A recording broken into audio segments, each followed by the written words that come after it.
Minister, no student accommodation provider should be able to avail of financial supports from the state if they are not prepared to refund students who are forced to leave college early.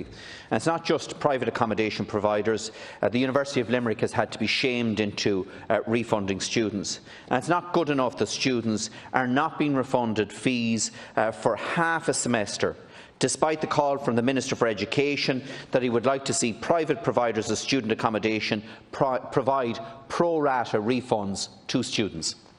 Okay. Minister. Thank you, Cathaoirleach. I should make clear to the House, because this kind of issue that Deputy Naughten has raised is one that is frequently raised with me, including within my own constituency, that there are currently no tax incentive measures specifically targeted at the providers of student accommodation.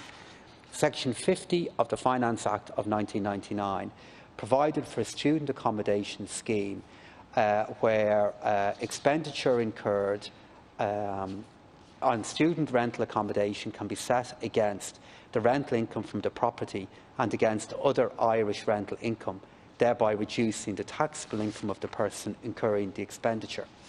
The relevant provisions in the Taxes Consolidation Act of 1997 are contained in Part 10, Chapter 10. That scheme has now terminated, and insofar as the termination date for incurring qualifying expenditure has now passed.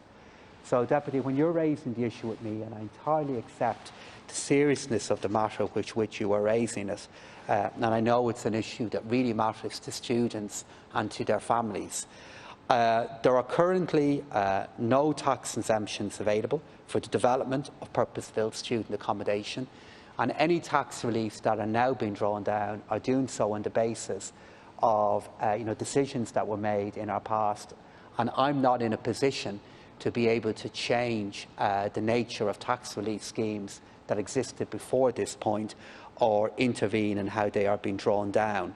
But, Deputy, I do accept that the point that you're raising is a very important one, but as Minister for Finance, I do not have policies that are capable of dealing with the issue that Deputy Naughten has raised. They're more matters for the Department of Education or for the Department of Housing. Thanks, Minister. Deputy Naughten. Minister, first of all, can I say that I accept the response that you've given. But there are numerous reasons being given by this sector for refusing to provide refunds. But the fact is that student accommodation is shared, possibly between 3 up to 7 students, making it impossible for them to social distance. Now, tax reliefs are still being claimed by over 200 providers across the country. In 2017, it was 246. The reality is they got tax relief to build these facilities. Some of them got free sites. Some of them will be coming back cap in hand under the pandemic unemployment payment, under the wage subsidy scheme, under the rates relief, because they won't be able to rent out this accommodation during the summer.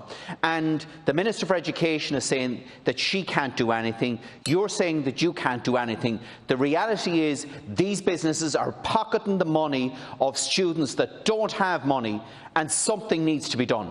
Thanks, Deputy.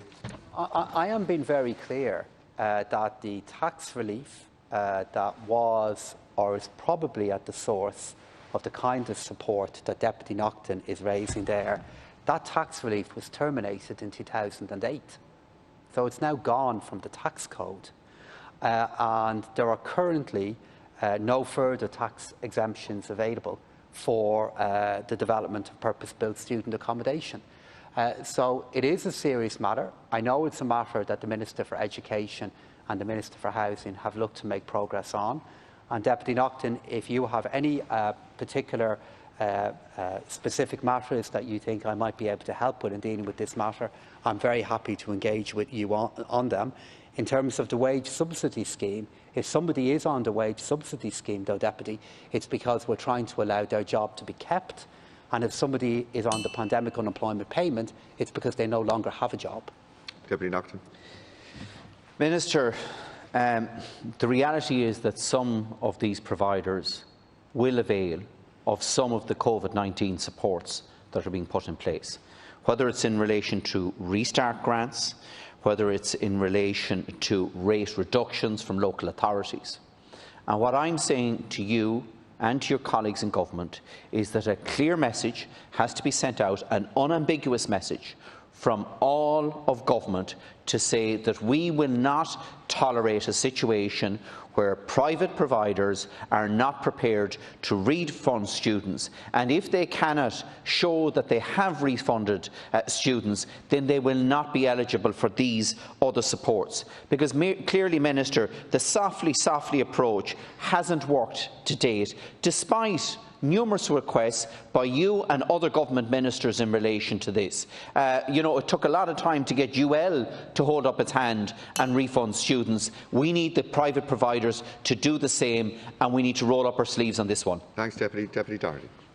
Look, if you go back to the principle that we're all in this together, well then many providers of student accommodation, not all, some of them have done the right thing during this pandemic, but many of them have clearly opted out from that. But the problem is they opt into the supports. So some of these are structured in terms of companies and have people working for them in relation to their accommodation and are getting up to €410 subsidised by the taxpayer, mothers and fathers of those students who have been shafted by those providers. Many of them are able to get their tax deferrals or tax put back for a number of months because of the issues in terms of the revenue.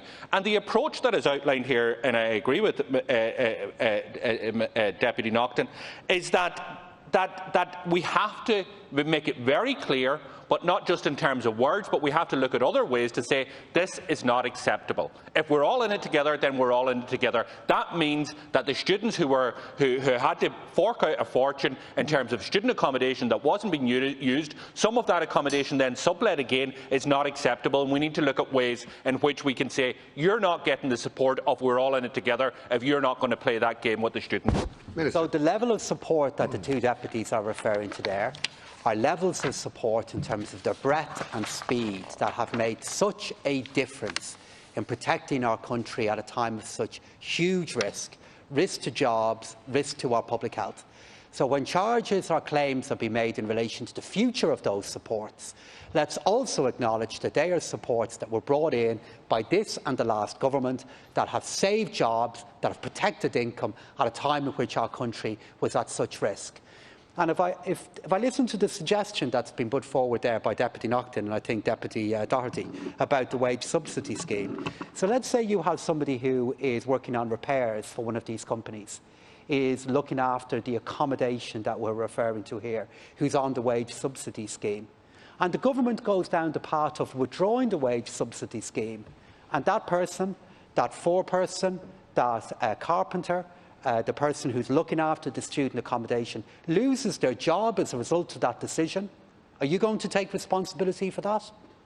You will correctly say that it's the responsibility of the government in decisions that they have made. The role of the wage subsidy scheme and its future is to keep people at work. The issues that the deputies are referring to are very, very serious. Progress does have to be made on them, and I'll offer any help that I can to Minister Foley or Minister O'Brien in making progress on it. But I'm not going to jeopardise jobs in our country through changing the wage subsidy scheme to deliver other objectives.